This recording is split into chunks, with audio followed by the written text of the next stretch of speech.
Smart scope में खुशामदीद। अच्छा, आज की गुफ्तगू शुरू करने से पहले एक छोटी सी गुजारिश है। हमने देखा है कि हमारे बहुत से नाजरीन वीडियोस तो देखते हैं लेकिन चैनल को सब्सक्राइब करना शायद भूल जाते हैं। तो प्लीज अगर आपको हमारा काम पसंद आ रहा है तो हमें सपोर्ट करने के लिए सब्सक्राइब करें, बेल आइकन पर क्लिक करें और हाँ, इस वीडियो को कम से कम एक बार जरूर शेयर करें।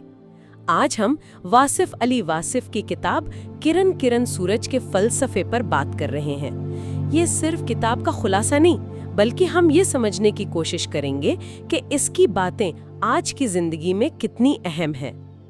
बिल्कुल, और इस किताब का जो मरकजी ख्याल है वो बज़ाहिर बहुत सादा सा लगता है, जिंदगी में रोशनी पैदा करना। लेकिन ये रोशनी आखिर है क्या?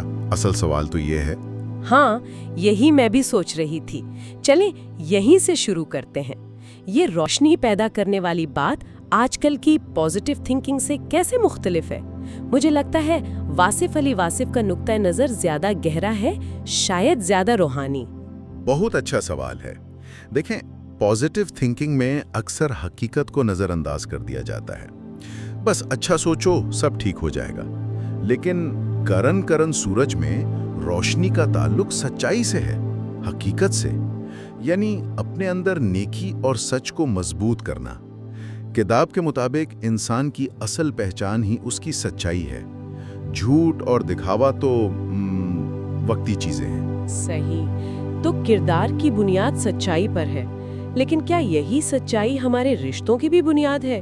खुद से सच बोलना एक बात है, मगर दूसरों के साथ हमेशा सच्चाई से रहना तो एक चैलेंज है। और यही किताब का अगला बहुत अहम नुक्ता है कि रिश्ते सिर्फ कोई समाजी जरूरत नहीं है, वो असल में रूहानी रोशनी का जरिया है। जब ताल्लुकात में मोहब्बत हो, खुलूस हो, तो रूह को सुकून मिलता है। ये मतलब परस्ती के बिल्कुल उलट है। ये अंदरूनी सुकून वाली बात बहुत अहम है, मगर जिंदगी तो हमेशा पुरसुकून नहीं होती। इसमें कामयाबी भी है, नाकामी भी। आजकल की जो हसल कल्चर है, जहाँ नाकामी को जैसे एक गुनाह समझा जाता है, उस बारे में किताब क्या कहती है?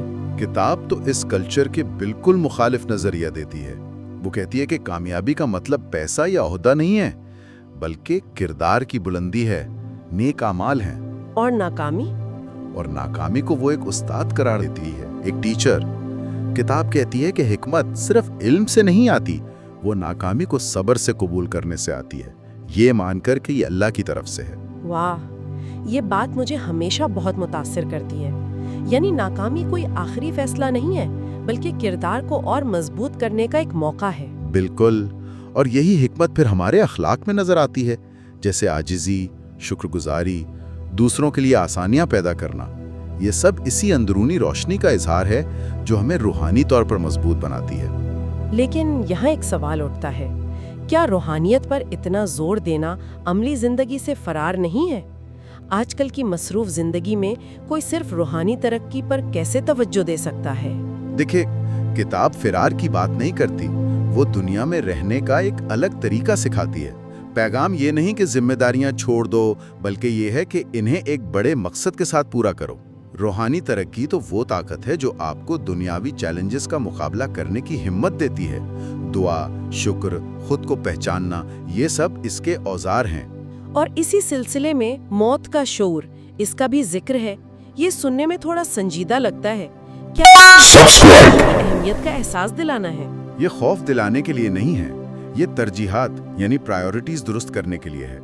जब इंसान को एहसास होता है कि वक्त महदूद है, तो वो अपनी तवानाई फजूल चीजों पर जाया नहीं करता, वो उस पर तवज्जो देता है जो बाकी रहने वाला है। और किताब के मुताबिक सिर्फ नेक आमाल ही वो रोशनी है जो मौत के बाद भी रहती है। तो इस सारी गुफ्तगू का खुलासा ये हुआ कि हकीकी खुशी और सुकून बाहर नहीं, हमारे अंदर ही है। उसे बस सच्चाई, खिदमत और शुक्रगुजारी से जगाने की जरूरत है। जिंदगी का असल मकसद अपने अंदर और दूसरों में यही करण करण रोशनी फैलाना है। बिल्कुल, मुख्तसर ये कि करण करण सूरज हमें याद दिलाती है कि हमारा हर अमल, हर लफ्ज या तो रोशनी बढ़ा सकता है या अंधेरा, और इंतखाब हमेशा हमारे हाथ में है। उम्मीद है इस गहरी गुफ्तगू ने आपको सोचने पर मजबूर किया होगा। अगर इन उसूलों को अपनी ज़िंदगी में अपनाने की कोशिश की जाए तो ये हमारे लिए सबसे बड़ी खुशी होगी। जाते जाते चैनल को सब्सक्राइब करना, वीडियो को लाइक और शेयर करना मत भूलिएगा।